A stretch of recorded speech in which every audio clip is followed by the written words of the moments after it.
you are listening to Dr. Troy Munson. With words of radiance, now here is your host, Dr. Munson.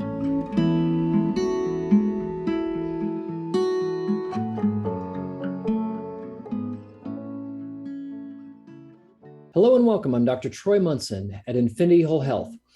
And those of us, hopefully you're not one of these people, but maybe since you're listening to this, you are, that where you've started off strong this year and you said, hey, I've got these goals, I've got these, maybe you've got some lead action goals, maybe you've got some wildly important goal, what we would call a WIG, and this is what you want to accomplish this year. And you really started with great gusto at the beginning, and now things are kind of waning.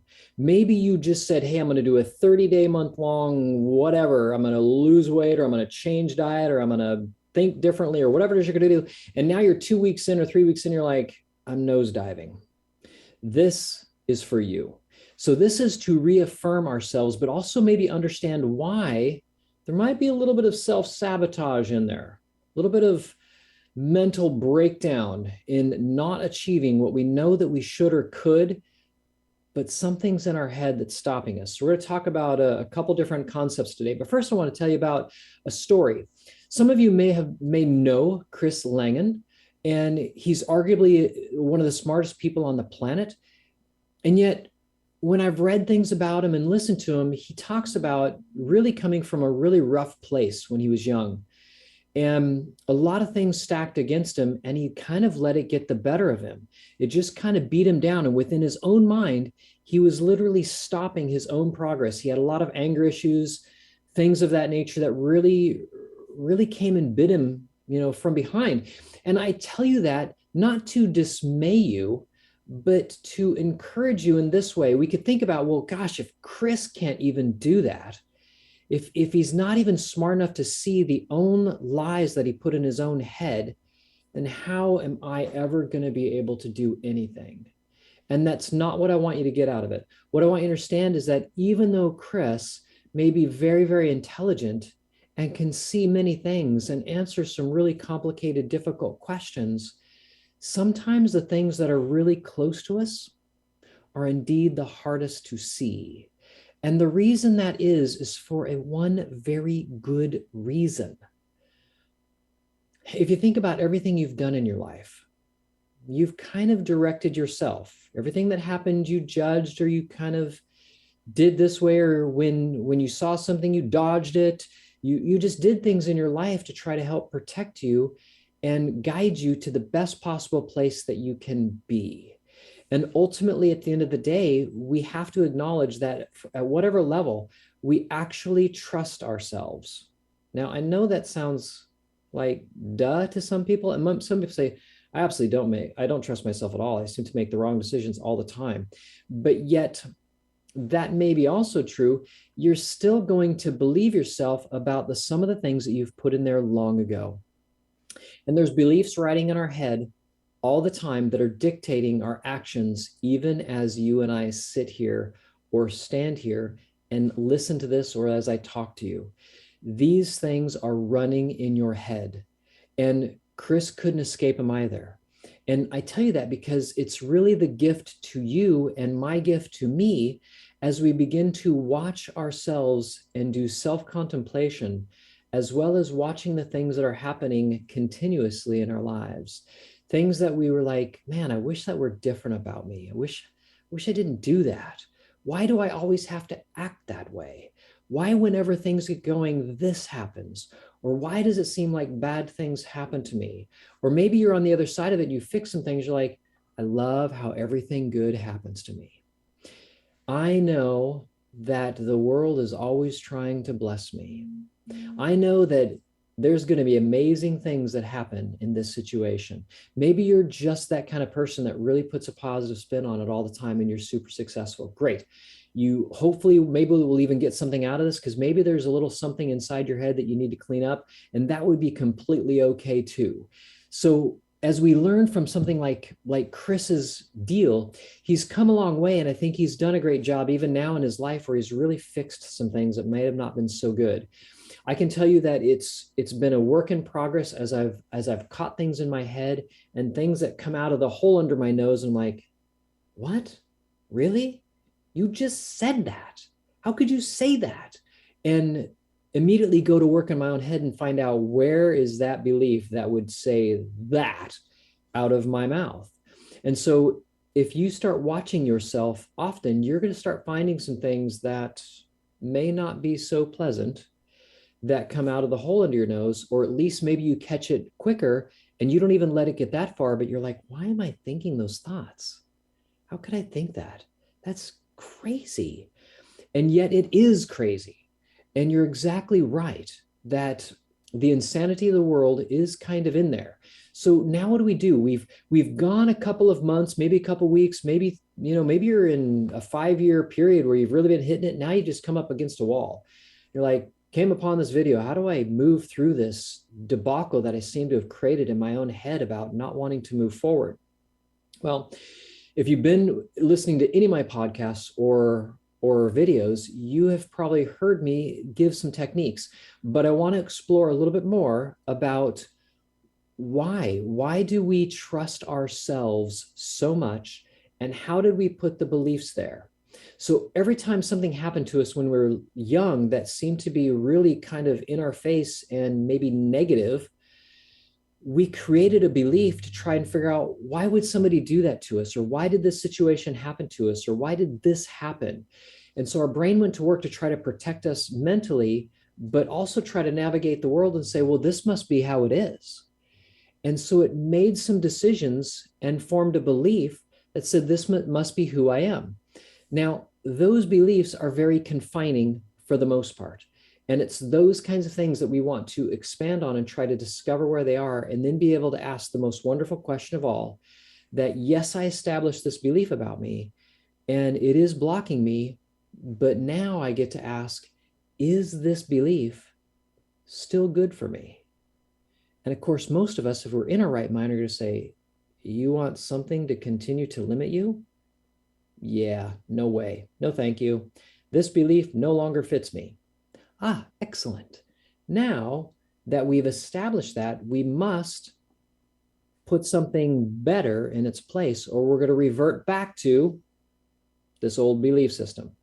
So you can discover all the beliefs you want in your head, but if you don't undo them, you will take them back up, because that's the way the brain works. Hey, it protected me this long, and I trust myself enough to say, I'm going to keep doing this.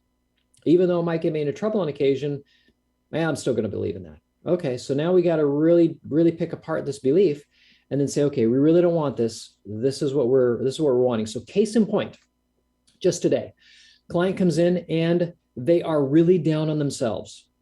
They're scared, they're afraid, and they're living in fear. And so much so that they start crying on my table, and they can't believe the state that which they are in. And I'm watching this for just 30 seconds, 45 seconds, just letting enough go on. And now I'm going to start questioning the beliefs that I can see evident on this person.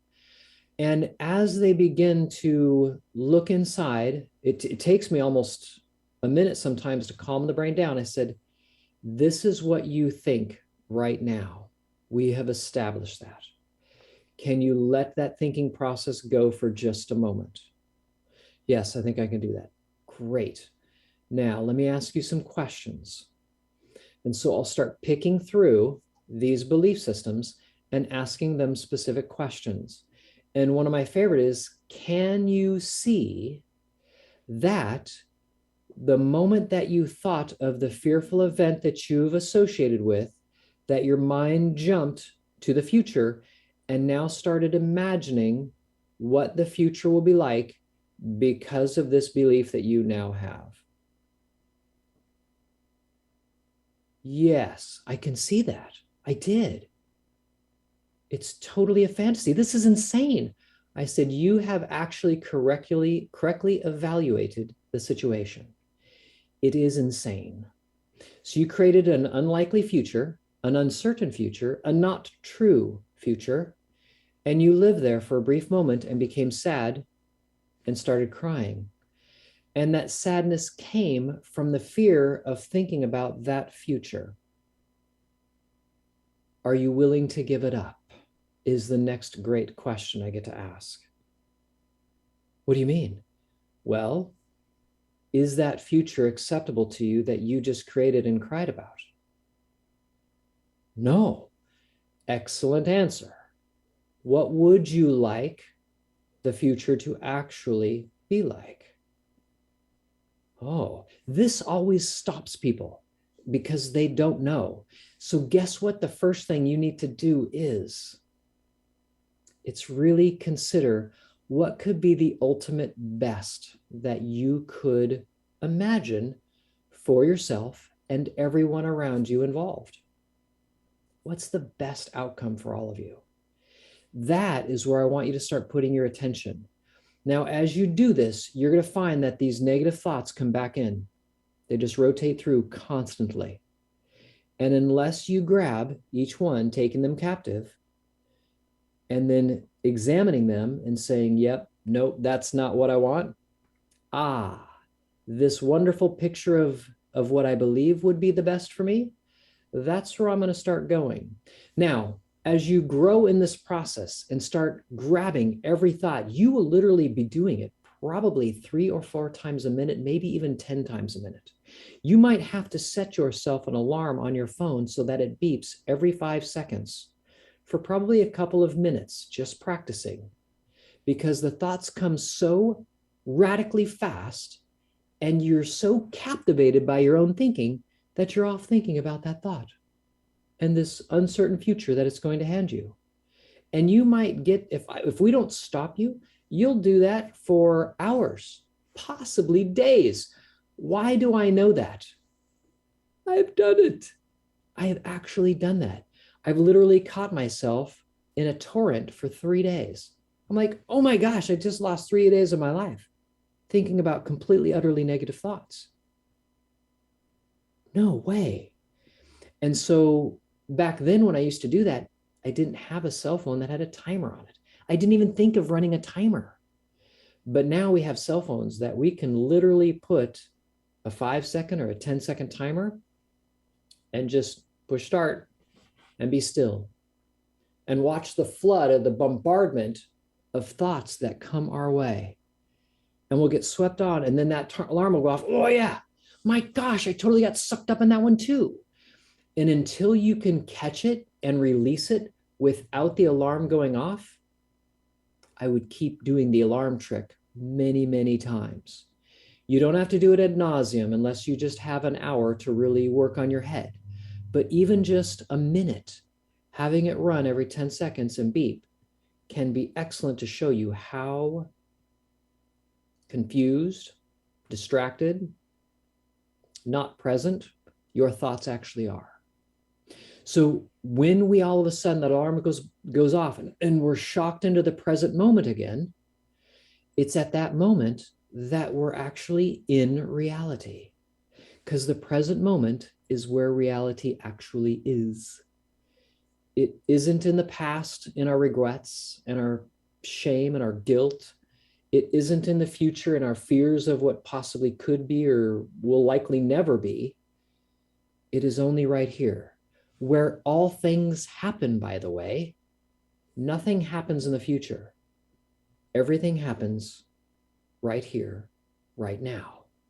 So if you find yourself feeling a little bit overwhelmed and down and not so good about your progress thus far in the year, or whatever it is, event or project you are working on, it's time to be present again and not jump to the future about you've not done enough and this is what it's going to look like, or the past of the guilt because you have not done enough. I mean, literally you're jumping past and future constantly.